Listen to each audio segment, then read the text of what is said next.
प्रवेश सुरू नर्सिंगसाठी सांगली, सातारा, पुणे, मुंबईला जाण्याची गरज नाही। आता इन्स्टिट्यूट सुरू झाले आपल्या विट्यामध्ये। जीवन प्रबोधिनी विटा संचलित Shobha Babar institute of nursing, Gardi, Maharashtra शासन व महाराष्ट्र आरोग्य विज्ञान विद्यापीठ, नाशिक मान्यता प्राप्त। BSc नर्सिंग, कालावधी 4 वर्ष, शैक्षणिक पात्रता 12वी science, MH nursing, CET compulsory. आमचा पत्ता पवई टेक, माळणी रोड, विटा, गारडी, तालुका खानापूर, जिल्हा सांगली।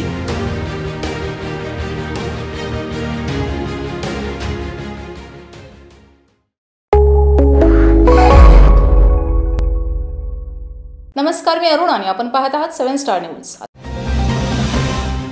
अल्पवयीन मुलगी आहे हे माहीत असून सुद्धा तिच्यावर लैंगिक अत्याचार केल्याप्रकरणी आटपाडी पोलिसात अत्याचार करणारा व त्याला मदत करणारी महिला या दोघांवर आटपाडी पोलिसात गुन्हा दाखल झाला आहे।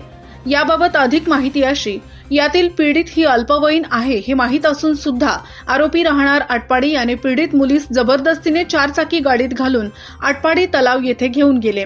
या ठिकाणी आरोपीने गाडीतच तिच्यावर बलात्कार केला। तसेच तू कोणाला सांगितलेस तर तुझ्या घरच्यांना व बहिणीला मारून टाकेन अशी धमकी दिली। तसेच पीडितेचे संपूर्ण कपडे काढून फोटो व व्हिडिओ काढून उद्या परत माझ्यासोबत यायचे, नाहीतर हे फोटो सर्वांना दाखवीन अशी धमकी दिली। सदर प्रकरणी आटपाडी पोलिसात आरोपींना यांच्यावर विविध कलमाने गुन्हा दाखल झाला असून पोलीस अधिकारी तपास करत आहेत। या घडलेल्या प्रकरणामुळे आटपाडी तालुक्यात मोठी खळबळ उडाली आहे। ब्युरो रिपोर्ट 7 स्टार न्यूज, विटा।